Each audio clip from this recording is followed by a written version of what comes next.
മലയാളികൾ ഭയങ്കര ബുദ്ധിശാലികളാണ്. ഭയങ്കര ഫോർവേഡാണെന്ന് പറഞ്ഞാലും ഒളിഞ്ഞും തെളിഞ്ഞുകൊണ്ട് കപട സദാചാരം പറയുന്ന ഒരുപാട് പേരുണ്ട്. നമുക്കിടയിൽ തന്നെ ഒരുപാട് പേരുണ്ട്. അത് ഒരുപക്ഷെ രജിസ്റ്റർ ആദ്യം പടം കഴിഞ്ഞപ്പോൾ തന്നെ രജിസ്റ്റർ ഒരുപാട് കേട്ട് കാണും. ഒരു ലിപ് കിസിൻ്റെ പേരിൽ തന്നെ നമ്മൾ പലപ്പോഴും പല സിനിമകളിൽ കാണുന്നതാണ്. നമ്മൾ എൻജോയ് ചെയ്യുന്ന പല കാര്യങ്ങളുണ്ട്. പക്ഷെ മറ്റൊരാൾ ചെയ്യുമ്പോൾ, അത് പ്രത്യേകിച്ച് ഒരു ഫിലിം ആക്ടർ ചെയ്യുമ്പോൾ അതിന് എന്തോ വലിയ സംഭവമായിട്ടാണ് ആൾക്കാർ കാണുന്നത്. ഈ ഡബിൾ സ്റ്റാൻഡേർഡ്സ് എപ്പോഴും വരുന്നത് എന്തുകൊണ്ടാണ്? ചിന്തിച്ചിട്ടുണ്ടോ? ആ ഒരു ക്ലൈമാക്സ് സീന് തിയേറ്ററിൽ ഓടി പടം കണ്ടു. ഞാൻ ആ പടം എൻ്റെ സ്വന്തം പടമായോണ്ട് പറയില്ല, ഞാൻ 4-5 തവണ പോയി കണ്ടു. ബിക്കോസ് എനിക്ക് പഠിക്കാനുണ്ടായിരുന്നു how is everyone's reaction. അതുകൊണ്ടാണ് 4-5 തവണ. പിന്നെ ഓഫ് കോഴ്സ് ഫ്രണ്ട്സ് വന്ന് അവരോട് പോയി. പക്ഷേ ഞാൻ ഒരു തവണ പോലും ഒരാളുടെ മുഖം ഇങ്ങനെ ക്രിഞ്ചാവുന്നതോ, സാധാരണ ഒരു മേക്ക് ഔട്ട് സീൻ വരുമ്പോൾ ഫാമിലീസ് ഇങ്ങനെയൊന്നും ആവും, അല്ലെങ്കിൽ കുട്ടികളാവും. കാരണം എന്താ, അത് 2 സെക്കൻഡേ ഉള്ളൂ. You start A timer, it's 2 seconds. ചെയ്യുന്നു, ബിജു ചേട്ടൻ്റെ ഷോട്ട് വരുന്നു, അടിക്കുന്നു. ഈ പ്രശ്നം വന്ന എപ്പോഴാണ്? പിന്നെ പടം ടോറൻറ്റിൽ ഇറങ്ങി, ആ DVD വന്നു. ടോറൻറ്റിൽ ഇറങ്ങിയപ്പം what these people did is leave the lip kiss. അവർ പറഞ്ഞെന്താ, കുറേ മണ്ടന്മാരുണ്ട്, അവർക്ക് മനസ്സിലായിട്ടില്ല എലി അബിയെ തല്ലിയതിന് എന്തിനാണെന്ന്. അതായത് ഒരു പടം കണ്ടിട്ട് അതിൻ്റെ ബേസ് കോമൺ സെൻസിൽ ഏത് പൊട്ടന് മനസ്സിലാവും അടിച്ചെന്തിനായിരിക്കും എന്നുള്ളത്. 2 റീസൺസേ ഉള്ളൂ. അത് നിങ്ങൾക്ക് ഇന്റർപ്രറ്റ് ചെയ്യാം. Either it is because how dare you touch me or kiss me without my permission when my husband is there, അതാവാം. കല്യാണം കഴിഞ്ഞു, അതാവാം.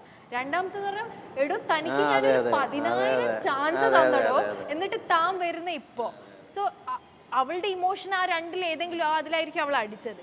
ഇതൊന്നും മനസ്സിലാക്കാണ്ട് മൊബൈൽ ഫോണിൽ അത് വന്നിട്ട് അതിൻ്റെ ഒരു സ്ക്രീൻഷോട്ടിൽ നമ്മളൊന്നും സ്വപ്നത്തെ പോലും വിചാരിക്കാത്തൊരു കാര്യം അത് അവിടെ സ്റ്റോപ്പ് ചെയ്ത് പോസ് ചെയ്ത് സ്ക്രീൻഷോട്ട് അടിച്ച് അതിന് സ്ലോ മോഷനിൽ, ആൻഡ് ബിലീവ് മീ, ഒന്ന് ടച്ച് പോലും ചെയ്തിട്ടില്ല. എന്നാൽ പോലും അത് അങ്ങനെ. കാരണം എന്താ, യുവർ മൈൻഡ് സോ എന്താ പറയുക, അഡൾട്രേറ്റഡ് ആണ്. അതായത് പുറത്ത് പകൽമാന്യന്മാരായിട്ട്, ട്രസ്റ്റ് മീ, ഇതൊക്കെ വിട്ടേക്ക്. ഈ നടിയുടെ പ്രശ്നം വന്ന സമയത്ത് എന്താ ആൾക്കാർ നെക്സ്റ്റ് ഡേ വാട്സാപ്പിൽ വീഡിയോ ഇറങ്ങിയെന്ന്. ആൾക്കാർക്ക് ഈ പ്രശ്നമൊന്നും അറിയണ്ട, ഈ പകൽമാന്യന്മാരായത്. ആൻഡ് ഐ വോണ്ട് സേ ഇത് യങ് ജനറേഷനാണ്. 50-55 വയസ്സുള്ള ആണുങ്ങൾ വരെ ഓഫീസിൽ പോകുമ്പോഴും നമ്മളെ ഫ്രണ്ട്സിൻ്റെ അപ്പന്മാർ വരെയായിരിക്കും ചിലപ്പം. അത്രയും ഡീസൻ്റായി നിന്നിട്ട് വാട്സാപ്പിൽ എടുക്കുക കൂടി ഇവർക്ക് ഇതാ വേണ്ടത്. ഈവൻ അല്ലെങ്കിൽ ഇപ്പോൾ നിങ്ങൾ ഉൾപ്പെടെയുള്ളൊരു പുതിയ ജനറേഷൻ ഭയങ്കര കാൽക്കുലേറ്റഡ് ആണോ എല്ലാ മൂവ്സും? ഈ പറഞ്ഞ പോലെ ഐ ആം കാൽക്കുലേറ്റഡ്. എനിക്കറിയാം, കാരണം ഈ ഒരു ടൈമിലാണ് ഞാൻ വന്നത്. I am not an actress who came here at the age of 16. ഞാൻ വന്നൊരു ഏജുണ്ട്. എനിക്കറിയാം എനിക്ക് ഇത്ര ഇയേഴ്സ് എനിക്ക് ഇങ്ങനത്തെ അല്ലാണ്ട് ഞാൻ 50 വയസ്സായാലും ഞാൻ 30 വയസ്സിൻ്റെ ക്യാരക്ടർ വോട്ടർ ചെയ്യാൻ പോകുന്ന ഒരാളല്ല. 50 വയസ്സിൽ ഞാൻ ചിലപ്പം അതേ ഒരു ഏജ് ഗ്രൂപ്പിലായിരിക്കും. അപ്പോൾ ഐ നോ എനിക്ക് ഇത്ര ഇയേഴ്സ് എനിക്ക് ഇങ്ങനത്തെ ക്യാരക്ടേഴ്സ് ചെയ്യാൻ പറ്റും. അത് കഴിഞ്ഞ് എനിക്ക് ഇങ്ങനത്തെ ക്യാരക്ടേഴ്സേ ചെയ്യാൻ പറ്റും. എനിക്കറിയാം മെയിൽ ഡോമിനൻറ്റ് ഇൻഡസ്ട്രിയാണ്. ഞാൻ എന്തൊക്കെ ചെയ്താലും കോ സ്റ്റാർസ് മാറ്റർ. മെയിൻ സ്റ്റാർസിൻ്റെ പടം മെയിൽ സ്റ്റാറിനെ നോക്കിയിട്ട് തന്നെയാണ് ഇവിടെ പടം കൊടുക്കുന്നത്. അതൊരു കുറ്റമോ തെറ്റോ ഒന്നും എനിക്ക് പറയാൻ പറ്റില്ല. ഓരോ ഇൻഡസ്ട്രി ഓരോ രീതിയിലാണ്, ഇത് അങ്ങനെയാണ്. ഐ നോ എല്ലാ ഇൻഡസ്ട്രി മാർക്കറ്റ് ചെയ്യുന്ന മെയിൻ സ്റ്റാർസിനെ വെച്ചാണ്. അതെ, എക്സാക്ട്ലി. അപ്പോൾ പിന്നെ നമുക്ക് അതിനൊന്നും പറയില്ല. എന്ത് ഹോളിവുഡിൽ വരെ ഈക്വൽ പേ ഇല്ല.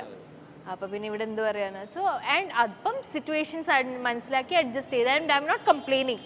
എനിക്കതിൽ ഒരു കംപ്ലയിൻസും ഇല്ല. പക്ഷെ അതിനനുസരിച്ച് ഓക്കെ, ഇയാളാണെങ്കിൽ അല്ലെങ്കിൽ ഈ കഥയാണെങ്കിൽ ഇദ്ദേഹം എഴുതിയതാണെങ്കിൽ ഈ സ്ക്രിപ്റ്റാണ്. അപ്പം എനിക്കറിയാം, ഞാൻ പ്രോപ്പർലി കാൽക്കുലേറ്റഡ് ആയിട്ട് പോകും. പക്ഷെ നിങ്ങൾ വിചാരിക്കട്ടോ ഞാൻ എന്തോ ക്രൈം കാൽക്കുലേറ്റ് ചെയ്യുന്ന, അങ്ങനെയൊന്നുമല്ല. It's my career. I should be wide enough. I should think wide enough എന്നുള്ളതാണ്.